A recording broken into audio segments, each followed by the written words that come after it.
Good morning, students of BSc Part third. मैं आपको first paper quantum mechanics and spectroscopy का paper पढ़ा रही हूँ। आज का लेक्चर 26 लेक्चर है हमारा, जिसके अंदर हम न्यूमेरिकल प्रॉब्लम्स ऑफ यूनिट 1 यानी कुछ न्यूमेरिकल प्रॉब्लम्स को हम डिस्कस करेंगे जो यूनिट 1 से संबंधित हैं। ये भी इसलिए ज़रूरी है क्योंकि आपके पास एग्ज़ाम में जो भी क्वेश्चंस आएंगे उसका आधा भाग आपका थ्योरेटिकल होता है और आधा न्यूमेरिकल पार्ट होता है। तो मैं हर यूनिट में से जो यानी जितना हम पढ़ा चुके हैं उनमें से कुछ कुछ न्यूमेरिकल्स आपको डिस्कस करेंगे, जिससे आपको ये आइडिया हो जाए कि किस तरह के न्यूमेरिकल्स आपको एग्ज़ाम में आते हैं और आपको किन न्यूमेरिकल्स को अनसॉल्व्ड को भी आपको जहाँ भी कहीं मिल जाए बुक में उनको करना है, जिससे कि आपके अच्छे मार्क्स आ सकें। तो आज हम यूनिट 1 के न्यूमेरिकल्स को डिस्कस कर रहे हैं, जिसमें जो फर्स्ट न्यूमेरिकल है आपका calculate work function energy of sodium metal in electron volt while it's threshold wavelength is 6800 angstrom. ये जो न्यूमेरिकल है आपका ये फोटो इलेक्ट्रिक इफेक्ट से संबंधित है। वर्क फंक्शन निकालना है आपको। अब वर्क फंक्शन है क्या, सबसे पहले आपको ये पता होना चाहिए कि वर्क फंक्शन है क्या। इसके बारे में हम प्रीवियस जब हमने आर्टिकल कराया था फोटो इलेक्ट्रिक इफेक्ट, उस समय हमने इसके ऊपर डिटेल में आपको बताया था। आज मैं फिर से थोड़ा सा रिपीट कर देती हूँ कि वर्क फंक्शन किसे कहते हैं। Work function is equal to h nu zero, जहाँ न्यू ज़ीरो क्या है, थ्रेशोल्ड फ्रिक्वेंसी है। यानी वर्क फंक्शन क्या हुआ, the minimum energy required to eject an electron just out of the surface is called as work function of the metal surface. यानी एक electron को उस मेटेलिक सरफेस से बाहर निकलने के लिए जितनी कम से कम ऊर्जा की आवश्यकता होती है वह उसका कार्यफलन यानी वर्क फंक्शन कहलाता है। अब आपको इस सवाल के अंदर, इस क्वेश्चन के अंदर आपको दिया हुआ क्या है, आपको थ्रेशोल्ड वेवलेंथ दी गई है। फॉर्मूला क्या है आपका थ्रेशोल्ड वेव वर्क फंक्शन का, H nu zero. H nu zero is a formula. आपको दिया हुआ क्या है, न्यू ज़ीरो क्या है यहाँ पर, थ्रेशोल्ड फ्रिक्वेंसी है। न्यूमेरिकल में आपको दिया हुआ है वेवलेंथ दी हुई है। तो आप सबसे पहले क्या करोगे, आप nu lambda is equal to C, यानी nu zero lambda zero is equal to C, C velocity of light है। तो यहाँ से आप न्यू ज़ीरो की वैल्यू को पहले कैलकुलेट कर लेंगे लेमडा ज़ीरो की हेल्प से। अब लेमडा ज़ीरो आपके पास क्या है, 6800 एंगस्ट्रॉम है, यानी इसको मीटर में कन्वर्ट कर लेंगे। एक एंगस्ट्रॉम बराबर 10⁻⁻10 मीटर होता है। इसकी वैल्यू मैंने यहाँ पर रखी, तो मेरे पास क्या आ गया, लेमडा ज़ीरो है हमें दिया हुआ है। सी वेलोसिटी ऑफ लाइट आप जानते हो 3 × 10⁸ मीटर पर सेकेंड। एच है आपके पास Planck's constant 6.62 into 10⁻⁻34 joule into second. तो आप इसकी सहायता से सबसे पहले आप क्या निकालोगे, न्यू ज़ीरो की वैल्यू कैलकुलेट कर लोगे। न्यू ज़ीरो की वैल्यू कैलकुलेट करने के बाद, या सीधे ही आप फॉर्मूले में भी रख सकते हो जैसे हमने यहाँ किया है। W इज इक्वल टू हो गया एच, न्यू ज़ीरो की जगह रख दिया सी अपॉन लेमडा ज़ीरो, सी अपॉन लेमडा ज़ीरो मैंने रख दिया। अब आप सी और लेमडा ज़ीरो की वैल्यू को पुट कर दीजिए और यहाँ से आप क्या कैलकुलेट कर लेंगे, वर्क फंक्शन निकाल लेंगे। दूसरा इसके अंदर क्वेश्चन के अंदर जो एक इम्पॉर्टेंट बात है, यहाँ से जो वर्क फंक्शन आपके पास निकलेगा वो एनर्जी की फॉर्म है, एनर्जी है ये। तो इसकी MKS यूनिट क्या है आपके पास, जूल है। जबकि क्वेश्चन के अंदर जो पूछा गया है वर्क फंक्शन, वो किस यूनिट में पूछा गया है, इलेक्ट्रॉन वोल्ट में पूछा गया है। तो हम इलेक्ट्रॉन वोल्ट में कन्वर्ट करने के लिए हम क्या करेंगे, वर्क फंक्शन को 1.6 × 10⁻⁻19 यानी इलेक्ट्रॉन के चार्ज से यदि हम डिवाइड कर देंगे तो यह जूल से इलेक्ट्रॉन वोल्ट में कन्वर्ट हो जाएगा।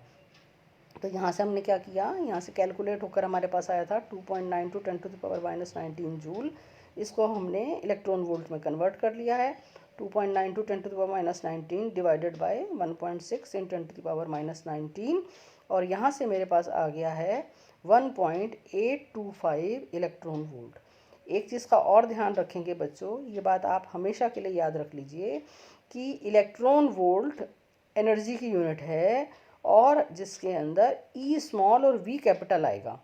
बहुत समय हम देखते हैं कि बच्चे इलेक्ट्रॉन वोल्ट में ई और वी भी स्मॉल लिख देते हैं। तो इलेक्ट्रॉन वोल्ट में ई स्मॉल और वी कैपिटल आएगा, इस बात का आप ध्यान रखेंगे। इसी पर आधारित मैंने ये न्यूमेरिकल आपकी हो सकता है समझ में आ गया होगा, तो इस पर आधारित मैं एक और न्यूमेरिकल आपको दे रही हूँ जो आपके लिए असाइनमेंट है, आप कर लीजिएगा। Work function for a metal is 3.8 electron volt. यहाँ आपको वर्क फंक्शन दिया गया है, ठीक है, किसी मेटल का वर्क फंक्शन आपको दिया गया है 3.8 इलेक्ट्रॉन वोल्ट।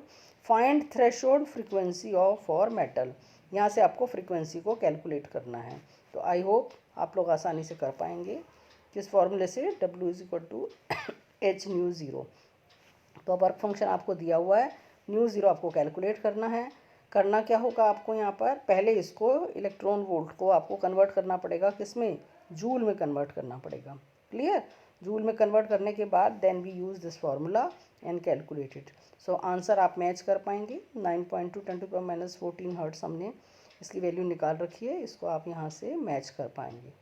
क्लियर, अब आ जाते हैं हम सेकेंड न्यूमेरिकल की तरफ चल रहे हैं, जिसके अंदर हम कॉम्पटन इफेक्ट पर, ये न्यूमेरिकल है, वो फोटो इलेक्ट्रिक इफेक्ट पर था, ये कॉम्पटन इफेक्ट पर है, जिसके अंदर हमें क्या कैलकुलेट करना है, Compton displacement in a Compton experiment of X rays of 1 angstrom at 60 degree, scattering angle is 0.012 angstrom. Means आपको यहाँ पर क्या दिया हुआ है, एक कॉम्पटन एक्सपेरिमेंट पर एक न्यूमेरिकल है ये, जिसके अंदर आपको कॉम्पटन शिफ्ट की वैल्यू दी हुई है, और वो वैल्यू कितनी है, 1 एंगस्ट्रॉम है। स्कैटरिंग एंगल कितना है, 60 डिग्री दिया गया है, ठीक है। और जो शिफ्ट है आपका वो कितना है, 0.012 एंगस्ट्रॉम, ये आपका शिफ्ट है। और उस एक्स रेस की वेवलेंथ कितनी है, 1 एंगस्ट्रॉम की एक्स रेस की वेवलेंथ है। शिफ्ट कितना है, 0.012 एंगस्ट्रॉम।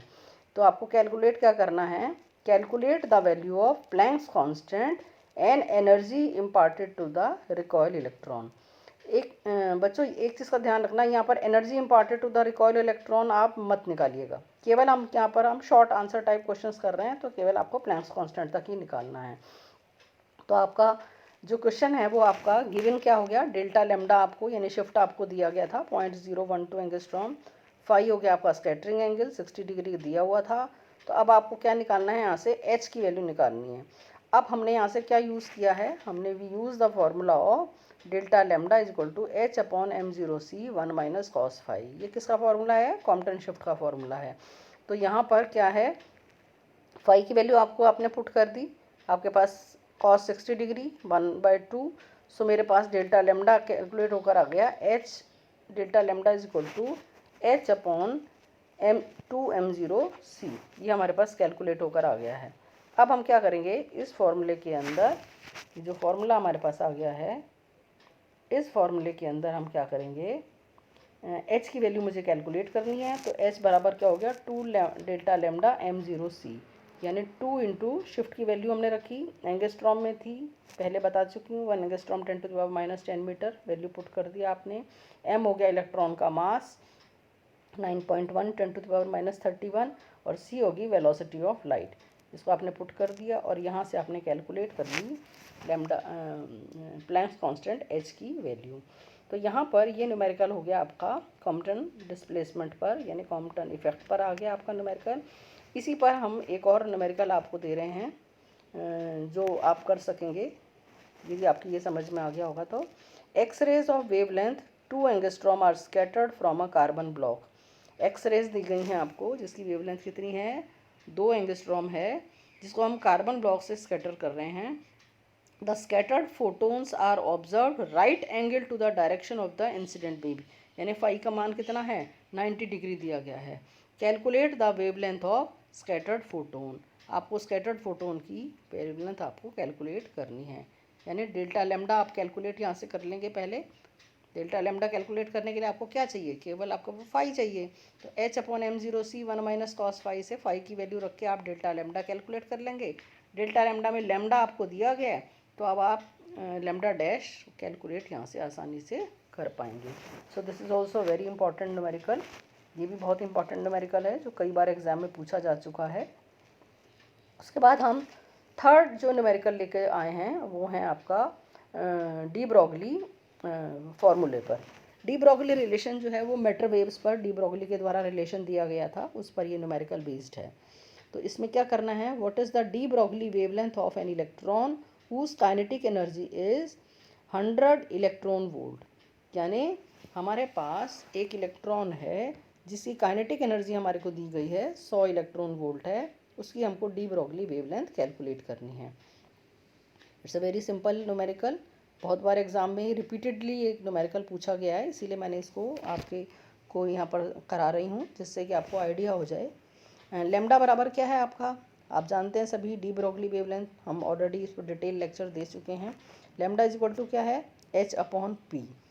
आपको क्या निकालना है, लेमडा निकालना है। तो लेमडा के लिए आपको इसका मतलब क्या चाहिए, h क्या है, प्लैंक्स कांस्टेंट, आपको p की वैल्यू चाहिए। अब p की वैल्यू कहाँ से मिलेगी हमको, काइनेटिक एनर्जी के रिलेशन से मिलेगी। सो काइनेटिक एनर्जी E के बराबर होता है हाफ mv², या इसे हम p²/2m रख सकते हैं। सो p² बराबर क्या हो गया 2m/E और p बराबर हो गया √2m/E। तो यहाँ से हम क्या करेंगे, p की जगह हम वैल्यू रख देंगे √2m/E। हमने यहाँ पर वैल्यू पुट कर दी है। अब E क्या है, काइनेटिक एनर्जी है, किस में दी गई है, इलेक्ट्रॉन वोल्ट में दी गई है। Again you will first convert into joule, क्योंकि एम के सिस्टम में हम वैल्यू को कैलकुलेट करेंगे। तो ई के बराबर क्या आ गया, 100 इंटू 1.6 × 10⁻19 जूल। ये आपके पास एनर्जी आ गई है, you just put it over here. M क्या है आपके पास, mass of electron, Planck's constant की वैल्यू आपने पुट कर दी, इलेक्ट्रॉन के मास की वैल्यू पुट कर दी है, और एनर्जी की वैल्यू पुट कर दी है। और यहाँ से आपके पास क्या आ गया है, लैम्डा आ गया है, जिसे हम बोलेंगे डी ब्रॉगली वेवलेंथ। तो ये हो गया आपका आंसर जो आपके पास आ गया, वो आ गया 1.2 इंटू 10⁻⁻10 मीटर, या 1.2, इसको हम एंगस्ट्रॉम के अंदर भी कन्वर्ट कर सकते हैं। अब इसी पर बेस्ड जो हमने न्यूमेरिकल्स आपको कराए थे, इन्हीं पर बेस्ड आपके लिए 3 असाइनमेंट के रूप में हम न्यूमेरिकल्स दे रहे हैं, जिनको आप कर लीजिएगा। मैंने आंसर्स इनके साथ में दे दिए हैं, जिससे कि आपको अपना आंसर चेक करने में आसानी रहेगी। इसमें पहला है, find the de Broglie wavelength for a proton of energy 1 million electron volt. ठीक है, तो इसमें आपको क्या करना है, डी ब्रॉगली वेवलेंथ कैलकुलेट करनी है। पार्टिकल कौन है, प्रोटॉन है, यानी मास किसका रखेंगे हम, प्रोटॉन का मास रखना है, और उसकी एनर्जी क्या है 1 मिलियन इलेक्ट्रॉन वोल्ट। तो इसको आप जूल में कन्वर्ट कर लेंगे पहले, और यहाँ से आप आसानी से कर सकते हैं। नेक्स्ट है, calculate the kinetic energy of a proton whose wavelength is 1 fermi. यहाँ पर उल्टा कर दिया हमने, वेवलेंथ दे दी गई है और काइनेटिक एनर्जी को कैलकुलेट करवाया गया है। तो आई होप इसको आप सब आसानी से कर पाएंगे। बस वेवलेंथ जो है वो किस में दी गई है, फर्मी में दी है, और 1 फर्मी बराबर सभी जानते हैं 10⁻⁻15 मीटर होता है। उसको यहाँ पर पुट कर दीजिए, और यहाँ से आप वेवलेंथ को एनर्जी को कैलकुलेट कर सकते हैं। ध्यान रखिएगा, यहाँ से जो एनर्जी आएगी वो किस में आएगी बेटा, जूल में आएगी, और उसके बाद हम उसको इलेक्ट्रॉन वोल्ट में कन्वर्ट कर लेंगे। नेक्स्ट है आपका, calculate the energy in electron volt of neutrons whose de Broglie wavelength is 0.282 nanometre. यहाँ भी आपको एनर्जी कैलकुलेट करनी है, किस में करनी है, इलेक्ट्रॉन वोल्ट में, और पार्टिकल कौन है, न्यूट्रॉन है यहाँ पर, राइट। सो और डी ब्रॉगली वेवलेंथ कितनी दी गई है, 0.282 नैनोमीटर। नैनोमीटर का मतलब 10⁻⁻9 मीटर। तो यहाँ से इसको कैलकुलेट करके आप एनर्जी निकाल लेंगे न्यूट्रॉन की, पार्टिकल कौन है, न्यूट्रॉन है, उसकी एनर्जी कैलकुलेट कर लेंगे, और फिर उसको कन्वर्ट, वो एनर्जी जिसमें आएगी जूल में, जिसको हम वापस से इलेक्ट्रॉन वोल्ट में कन्वर्ट कर लेंगे। तो आज के लेक्चर में हमने कुछ न्यूमेरिकल्स डिस्कस करे थे। नेक्स्ट एक यूनिट और हम लेंगे जिसमें हम न्यूमेरिकल्स, आगे वाला जो पार्ट हमने आपको कराया था उस पर कुछ न्यूमेरिकल्स डिस्कस करेंगे, एंड देन हम अपनी सेकेंड यूनिट जो हमारी चल रही थी उसको कंटिन्यू करेंगे। Thank you.